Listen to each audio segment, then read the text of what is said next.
E o que está acontecendo com a Conmebol Libertadores? Você sabe?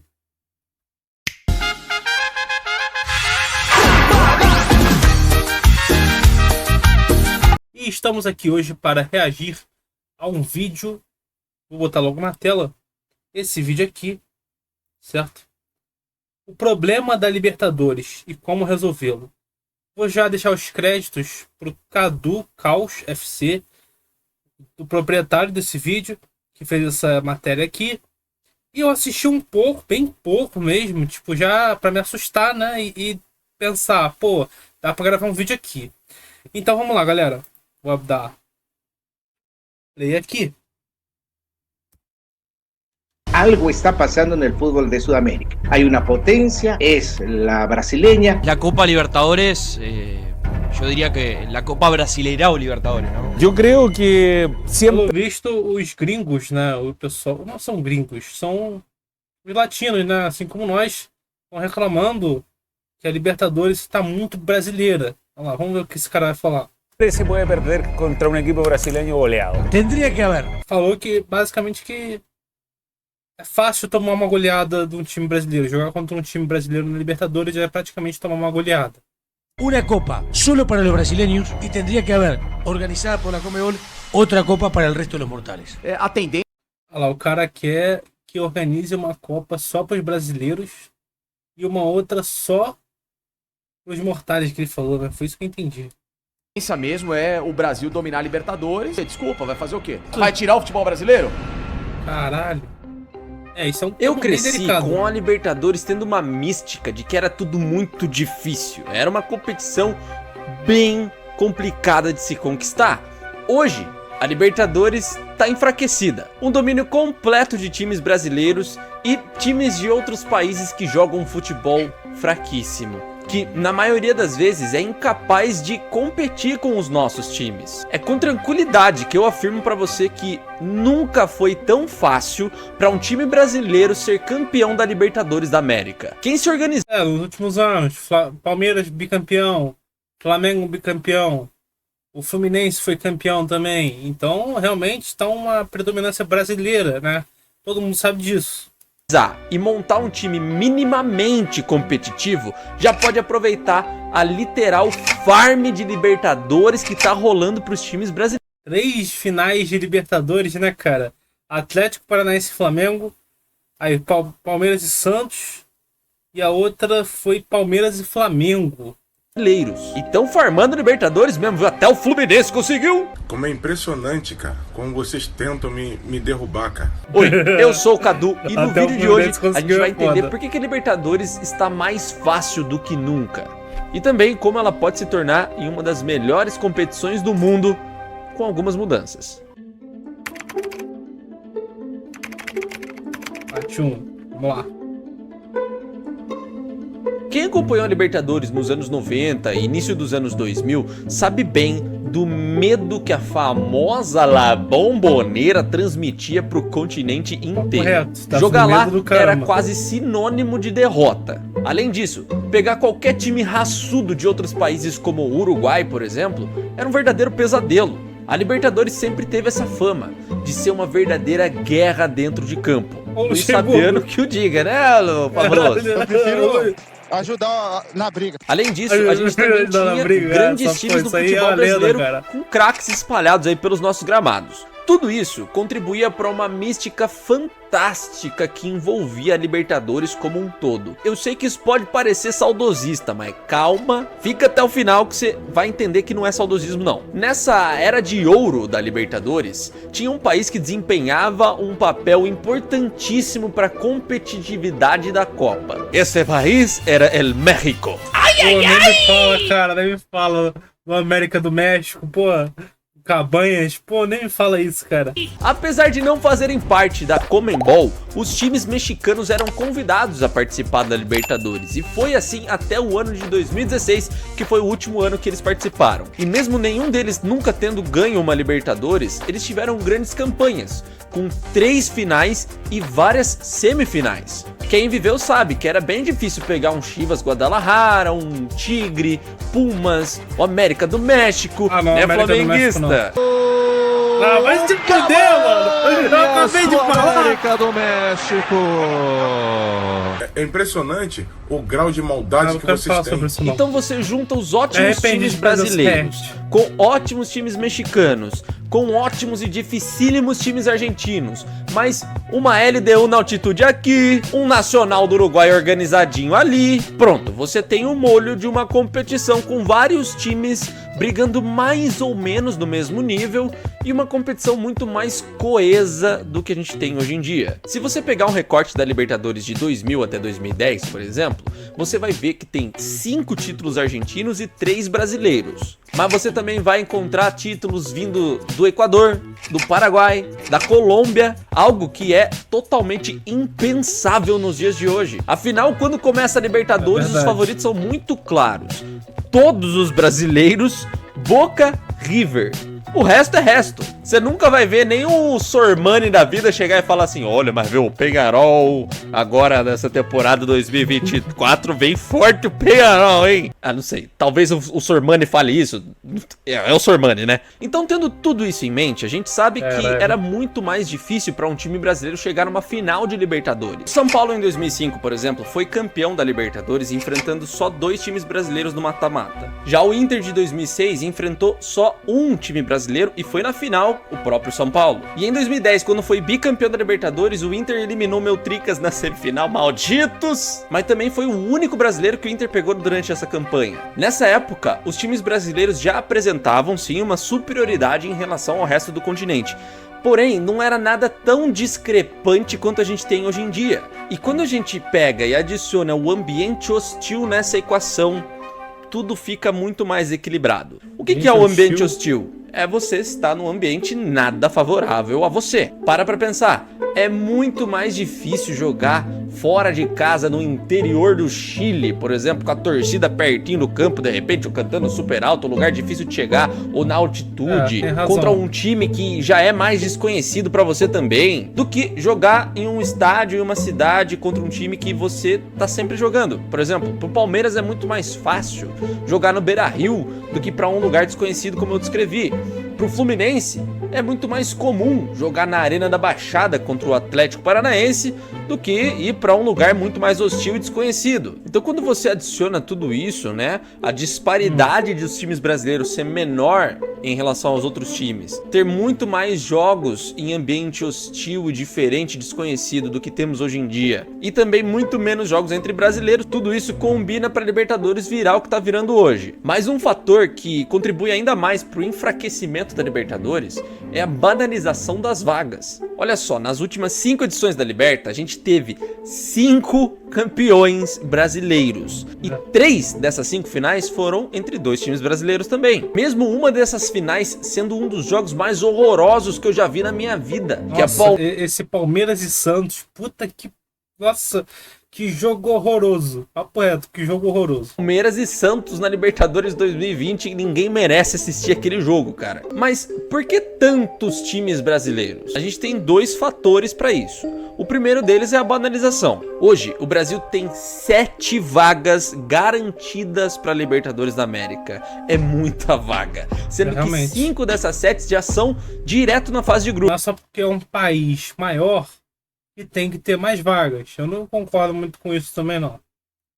Além disso, se um brasileiro ganha a Sul-Americana e o outro brasileiro ganha a Libertadores, o que hoje é muito provável de acontecer, e esses 2 times, junto com o campeão da Copa do Brasil, ficam no G6 do Brasileirão, simplesmente essas 7 vagas do Brasil podem virar 9.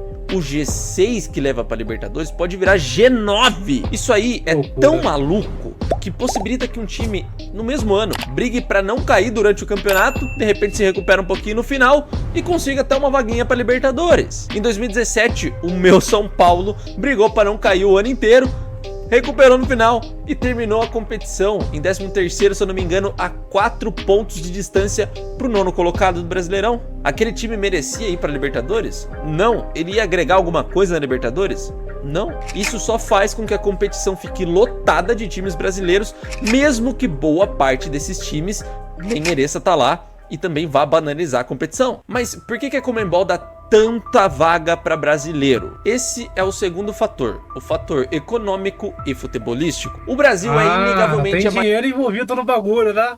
Maior economia, maior potência aqui da América do Sul. Hoje, você que tá sentado aí assistindo esse vídeo, pode simplesmente pegar um avião, ir pra Argentina e comprar o time que você quiser brincar de SAF. Tá, calma, não é pra tudo isso também, calma lá. Mas um realzinho simplesmente vale 170 pesos argentinos. A gente é rico lá. Logo, os times argentinos, uruguaios, colombianos... 200% de inflação, né, gente? Para você que tá assistindo o vídeo, tá gostando do vídeo? Tá gostando? Tá se entretendo? Pô, cara, dá um like aí, mano. Dá um like aí. Pô, dá um like aí. E se inscreve no canal. Se quiser comentar, compartilhar, aí já é contigo. Mas tamo junto.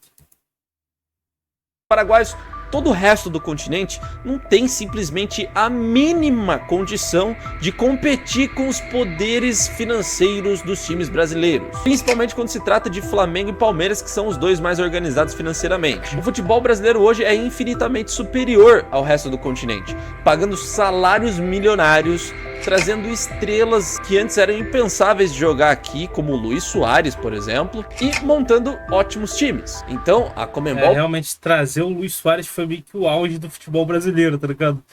Por mais que tenha sido pelo Grêmio, que não é um time que voltou da Série B e tal, mas, pô, foi um puta marketing pro Campeonato Brasileiro, cara. Pensa, pô, e se o time que o Luis Soares estiver jogando ficar em 7º no Brasileirão? Eu quero o Luis Soares jogando Libertadores. Se as estrelas estão no Brasil, e são elas que dão visibilidade pra competição, vamos dar... Caramba, tudo tendência, tá ligado? Tipo, tudo... Tendência não, tipo... olho gordo em cima do Brasil, tá ligado? Em vez de fazer uma competição completamente justa, pô, vamos ver o que ele tem pra falar. Mais vaga pro Brasil. Esse é o modus operandi da Conmebol. Aí você pode parar pra pensar, bom, se os times brasileiros têm grandes estrelas, são ótimos times e tem muitos times brasileiros na Libertadores, isso não era pra elevar o nível da competição, então?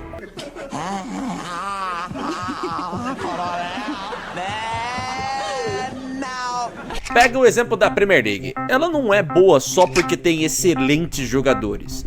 Na verdade, ela tem excelentes jogadores porque ela é muito organizada. E isso atrai excelentes jogadores e investidores, e assim os times podem investir melhor. A Libertadores é uma competição continental. O fato dos times brasileiros serem completamente distantes do resto do continente só enfraquece a competição.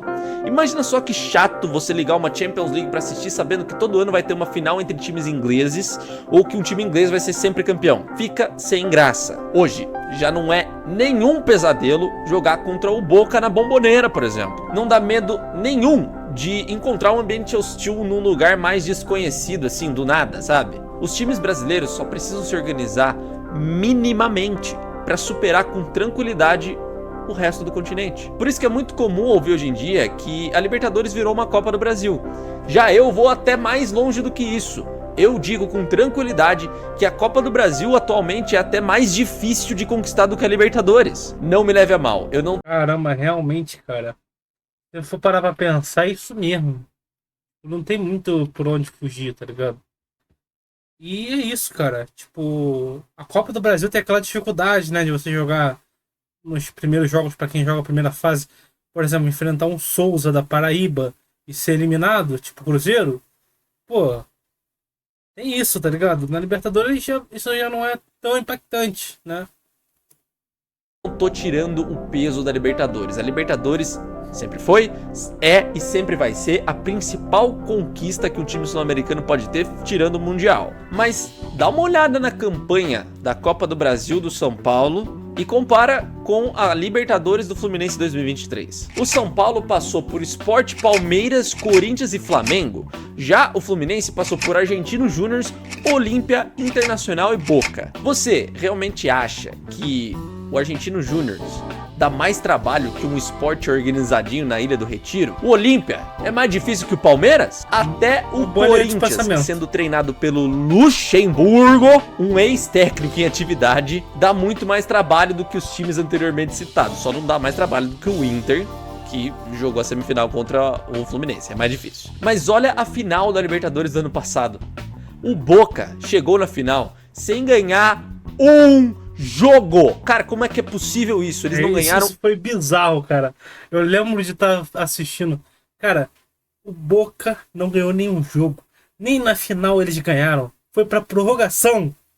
Puta que pariu. Um jogo no mata-mata. Eles empataram todos e chegaram na final. Imagina só o quanto seria prejudicial para a imagem da Libertadores se tivesse um campeão continental que não ganhou nenhum jogo de mata-mata. O que isso quer dizer sobre o resto da competição? Olha a Libertadores de 2017 do Grêmio, uma das mais fáceis que a gente teve. Isso mostra uma competição de nível baixíssimo, que tem um país completamente dominante, sendo que esse país que é completamente dominante, quando chega para bater de frente com o europeu, não consegue nem sonhar em bater de frente. Isso com os times europeus jogando em marcha lenta. Você pode, tudo bem, pegar o exemplo do Flamengo, que jogou bem contra o Liverpool, mas de novo, um Liverpool em marcha lenta. A gente teve o Palmeiras, que pegou o pior... Aí eu já não concordo muito, cara. O Flamengo realmente... Aí você vai falar, você é Flamengo, vai se fuder. Eu falo o que eu quiser, o cara é meu. O Flamengo bateu de frente contra o Liverpool, cara. Foi isso, o Lincoln, cara, perdeu aquele gol. Poxa.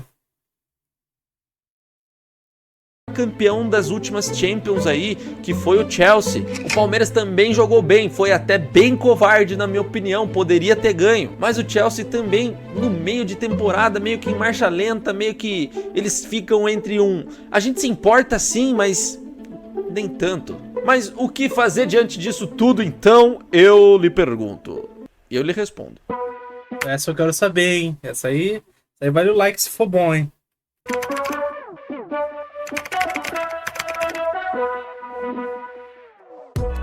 Pra mim, a solução é muito clara.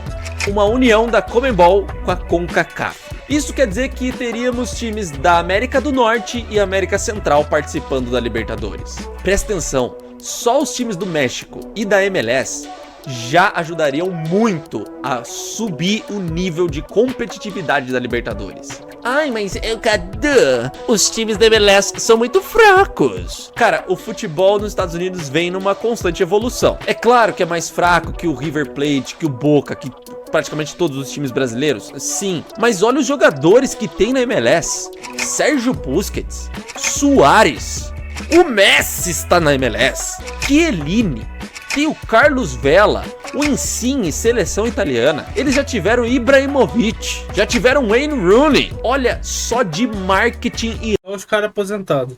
Hype, o tanto que a Libertadores se beneficiaria de ter esses caras jogando. Isso iria valorizar demais a competição. Sem falar que os melhores times da MLS podem sim ser uma pedra no sapato para os times brasileiros, assim como os mexicanos, que definitivamente seria um problema bem grande. É ou não é, seu Palmeiras? Que confusão é essa aqui? Juntando os times... Mas aí tem um problema, cara. A logística. Vamos ver o que ele vai falar, se ele vai falar disso. Acho que vai.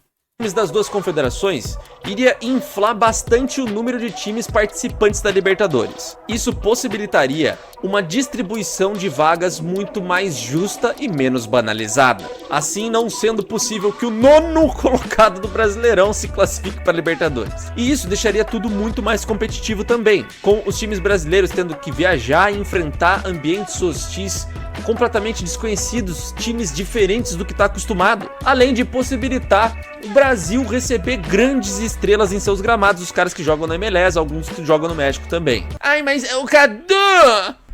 Pera aí, para aí que eu já sei o que você vai falar. Eita, calma, porra. As distâncias são muito grandes. Os o que eu falei, só esse bichinho aí que ele bateu aí. Continentes, América do Norte, América Central e América do Sul são extensos e as distâncias são muito longas. Seriam viagens muito desgastantes. Aqui não é igual à Europa, que você pega um trem e atravessa o continente em algumas horas. É verdade, eu sei disso e isso é um problema. Mas é um problema que tem solução. Traz a minha lousa atrás de mim aqui. Olha só, para resolver isso a gente pode dividir os times em duas conferências. A Conferência Norte com os times da CONCACAF e a Conferência Sul com os times da Conmebol. Ou seja, a Libertadores passaria a ser dividida em 2 semestres. O primeiro semestre são 2 conferências que são 2 campeonatos de pontos corridos. Conferência Norte só joga contra a Conferência Norte, Conferência Sul só joga contra a Conferência Sul. Dessas conferências sairiam os classificados para a fase final, que é a fase do mata-mata. Você tem a possibilidade de classificar 8 times de cada conferência, formando assim os 16 times de umas oitavas de final, ou até 16 de cada conferência, formando assim 16 avos de final, uma fase a mais de mata-mata. Essa segunda opção poderia acabar banalizando mais as vagas, assim como é hoje, mas também é uma possibilidade. Então, como no primeiro semestre, nessa primeira fase de pontos corridos, os times só jogariam entre as suas próprias conferências, não teria tanta viagem assim como você está pensando, porque as viagens só ficariam para a fase final, a fase do mata-mata. Pensando que um time chegue na final e em todas as fases ele enfrente times da CONCACAF, ele só vai ter que viajar. No caso das oitavas de final, 3 vezes, porque a final seria num campo neutro, ou no caso de um 16 avos de final, ele teria que viajar só 4 vezes. Sem falar que isso daria finalmente sentido para final única na Libertadores, que hoje em dia não faz sentido nenhum. Eu adoro o conceito de final única. Eu acho que final é final. Hoje é a final, é hoje que acaba o campeonato. Não é, hoje é metade da final e semana que vem é outra metade. Não gosto. Mas no modelo atual não funciona a final única para Libertadores. Só que se a gente fizesse essa adição, porque tipo, literalmente a Libertadores é uma competição que foi feita para ter jogo de ida e jogo de volta. Entendeu? O jogo na casa do cara e o jogo fora. Entendeu? É tradição, sabe? Tipo, não é que nem a Europa. Aí os caras querem tentar imitar a Europa e imita errado. Não faz sentido. Nunca gostei desse negócio de jogo único. Entendeu? Pelo menos aqui na Sul América, né? E é isso. Fusão da CONCACAF com a Conmebol, a gente adicionaria mais centros, mais cidades grandes, né? A gente teria, olha o tanto de oportunidade que teria nos Estados Unidos, no México, em países mais da América Central também. Com isso, a Conmebol não iria ter que jogar uma final de Libertadores lá numa montanha no meio do Paraguai que ninguém consegue nem chegar direito, cara. E um outro argumento que pode se dar é, vamos adicionar um campeonato de pontos corridos no calendário brasileiro, que já é uma merda. Vai dar merda. Isso me leva a uma consequência. Acabar com os estaduais. Que muita gente não vai gostar e vai me xingar nos comentários por causa disso, mas é necessário. O fim. É isso mesmo, é isso, você já sabe o que eu vou falar. O fim dos estaduais, acabou. Na verdade, o que eu iria propor não é nem o fim dos estaduais, mas sim que os times que estão jogando a Libertadores não participem dos estaduais, assim liberando o calendário para ele e também possibilitando dar muito mais visibilidade para times menores dos seus estados. Imagina só, por exemplo, o estado do Rio de Janeiro, que tem Botafogo, Flamengo e Fluminense classificados para a Libertadores 2024. Os 3 não jogariam o Campeonato Carioca, eles estariam nesse momento jogando a fase de pontos corridos da Libertadores. Já o Vasco estaria no Campeonato Carioca, possibilitando o Vasco trazer muito mais audiência para times menores, possibilitando que times menores do interior do Rio de Janeiro possam aparecer nas fases finais do Cariocão, podendo jogar uma final contra o Vasco, que é um time gigante. Você libera o calendário dos... Até que isso faz sentido, cara. Times que estão na elite do futebol continental e brasileiro, e você dá oportunidade para times menores aparecerem mais. E você que argumenta que o campeonato estadual é muito importante, não pode acabar. Eu sei, não pode acabar mesmo, tem que existir, porque os times pequenos dependem do estadual. Mas, para os times grandes, estadual varia muito de importância de acordo com o momento que está vivendo. Por exemplo, esse ano, se pega um Fluminense, atual campeão da Libertadores, contra um Botafogo, que não é atual campeão de nada. Vamos ser justos, o Botafogo é atual detentor da maior pipocada da história do futebol. Pra quem seria mais... Ele podia não falar isso, tá ligado? Mas ele falou, mano, filha da puta. Importante esse título do Cariocão, pro Fluminense ou para o Botafogo? Um título desse pro Botafogo iria aliviar muito mais a tensão e iria ser muito mais importante do que pro Fluminense, que atualmente é o campeão da Libertadores e tá muito bem. Eu posso usar de exemplo o próprio São Paulo, que em 2021 foi campeão paulista e faziam 8 anos que não ganhava nada, desde a Sul-Americana em 2012. O Palmeiras vinha de título de Libertadores já e alguns títulos brasileiros também. Pelo momento que cada equipe vivia, aquilo ali foi uma final de Copa do Mundo pro São Paulo. Eu sei, eu torci muito. Já pro Palmeiras, é claro que o Palmeiras queria ser campeão estadual. Óbvio que queria, principalmente em cima de um rival, mas pro Palmeiras não era tão importante assim. O Palmeiras tinha coisas maiores para se preocupar. Assim como o Paulistão desse ano, por exemplo, tem uma importância muito maior para Corinthians e Santos do que para Palmeiras e São Paulo, atuais campeões brasileiros. Então só tem Brasileiro então, né? Copa do Brasil e brasileiro. Coisa positiva numa mudança dessa. Corrigindo aqui. Não tem como dar errado. Ou tem também. Porque pode ser uma ideia de bosta. Eu não sou nenhum organizador profissional de competições internacionais futebolísticas. E posso estar falando muita merda aqui, tá bom? Mas esse é meu canal, minha opinião. E minha opinião pode ser uma merda também. E muitas vezes vai ser. Cara, eu não acho que é uma merda, tá ligado? Sua opinião não é uma merda. Cada você esteja assistindo aí, você é o Cadu Caos, né? Tá escrito aqui? Cadu Caos. Cadu Caos, eu acho isso ideia muito boa. Mas essa questão de juntar as duas conferências no final e tal, eu não acho uma boa, tá ligado? Eu tenho uma ideia muito boa pra resolver esse problema. Mas isso é tema de outro vídeo. Espero que vocês tenham gostado. Vou dar like nesse vídeo aqui, que foi um vídeo muito bom. Tá? E eu espero que vocês tenham gostado do vídeo. E tamo junto, galera. Valeu!